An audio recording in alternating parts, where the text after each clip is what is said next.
Hi friends, this is Kelsey, and welcome to July 12th.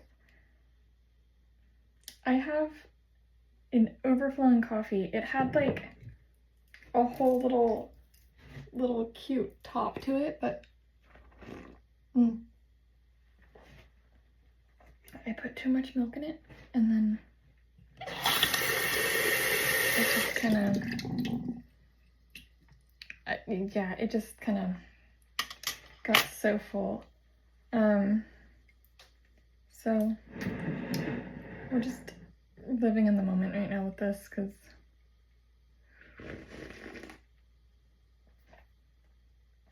it's so good. I got the Melozio. Little bracelets. So, don't you love this set? My friend gave it to me. It has pockets. And it has this like, it was a little bit big. I'm not very large. But the set fit except for this little bit in the front. So I added this cute little blue rose. So it's this like coral salmon colored, it's pink. But it has this cute, precious little blue satin rose. And I love the way that it just kind of has the little pucker. It's, I just did a little box plate, so when I turned 16, I got an airbrush tattoo of a star right behind my left ear. And I let everybody think it was real. It was black. And I did like all of the like care on it. I kept that sucker on for like a month. That like right there. Yeah, pulled aside by the pastor and he was like, so you're 16? Yes, I am. Was I allowed to get facial piercings? No. But was I allowed to get an airbrush tattoo? Absolutely I was. And I was like, what? And he's like, we need to have a chat about your modesty. And I'm like, I am completely covered. And he's like, yeah, but like the thing behind your ear. And I'm like, what thing behind my ear? Right? Like my hair's up. He's like, you got a tattoo. And I'm like, what's it to you?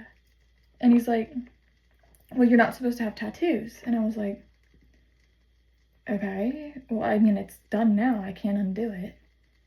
And he's like, yeah, that's what you need to understand, that those things are permanent. And I'm like, lots of things in this life are not permanent, you know, like most things. So I mean, like making that kind of permanent decision in my life to get a tattoo behind my ear at 16, like I've always wanted that. Like I've wanted that my whole life. I always wanted to have like a mark, you know, that people could recognize me by. And he's like,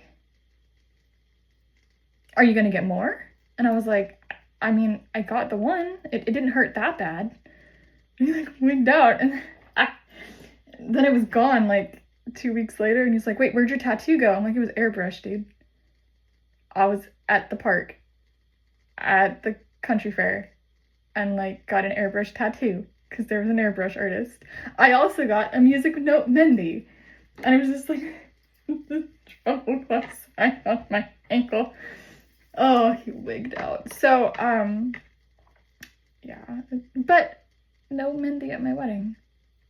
So I turned 16 and I can get airbrush tattoos and Mendy, but I get married and I just think that that's an omen, that it was never meant to be. Because they say the darker the stain, the more your lover cares. And the more willing your in-laws are to accept you in life. So, no Mendy. I mean, omens. Omens. Especially for someone that, like, cares about that. And has always cared about that. And that was the only rule. That was the only thing I wanted. Was Mendy. And a borderline elopement. So, moral of the story, I think if I do get married again though, I want a KK reception. Like, I mean, like, pull the effing, like, as crazy as you can think about, we should go for it. I don't know who you are. Don't know. I like this one.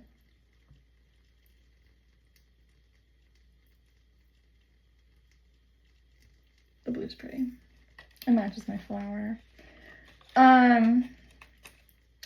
But, you know, and I've had, like, thoughts, like, why have, and my mom had even talked about this, like, when I was growing up, because she was like, well, when you get married this, and when you get married that, and she'd, like, had all these plans of how I was gonna, like, wear all these different dresses throughout my life, like, for my husband, and she's like, and you can wear the Cinderella dress at this one, and you can wear the white dress, sparkles Taylor Swift dress for this event, and you can wear this one, and you can wear that one, and so, like, she's like, I'm like, Mom, it's gonna take me a year to get through all these outfits. She's like, okay, well, if he really loves you, then he'll prolong the event for a year to let everyone know how much he cares.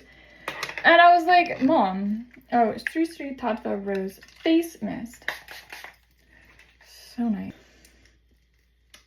She's like, oh, you can wear this dress, and then he'll know that it's you because you show up looking like Cinderella. And I was like, I like this plan.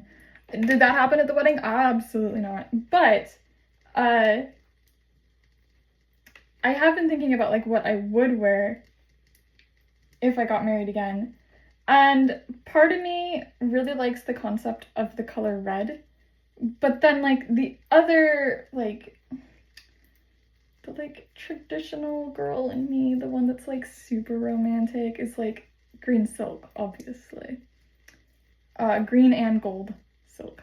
Like, I don't really see another option. But then I'm like, what if we just did it all? Just do all of it. Like, you got, obviously, you have to wear sparkles. So glittery, just so much glitter. And then you can wear the white princess dress and the green silk and the red and gold, because why not? But, like, just the, like, deep green, like that deep, like, this color green and gold. Yeah. But, like, I don't know if I'd wear these. I mean, like, this would be fun. Like, this is, like, girls' night out, right? This is, like, we're chatting in my bathroom while I drink coffee. Green, gold, and pearls everywhere. Just pearls. Just, like, pearls. Like, pearls everywhere. I just love pearls. And I just like that concept of, like, green and pearls. With, like, just, yeah. Silk everywhere. Just silk. And just tasteful. Marble. Marigolds. Roses. Tulips. So many tulips.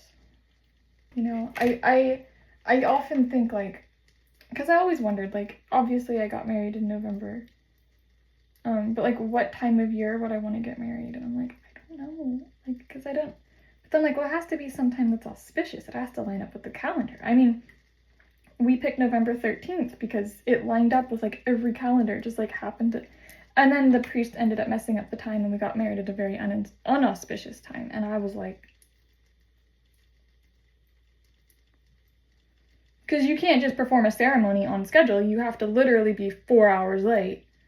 And be like, no, it's fine. No, it's not fine. No, it's not fine. If it doesn't line up with the astrological calendar, it could literally kill someone. So, that's the important part, right? It's the picture of perfection. So that everybody else sees the perfection. It's so that everybody else, it's you know, what will the neighbors think? What will people say? What will people think? What will people say? If we don't perform the normative standard, what will people say? What will they think? How will my reputation be affected by the lack of care and neglect I show the people I am socially obligated to love?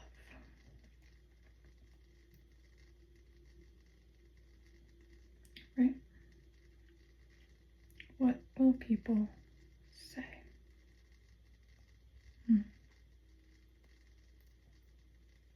On that note, remember to live life joyfully, and I love you.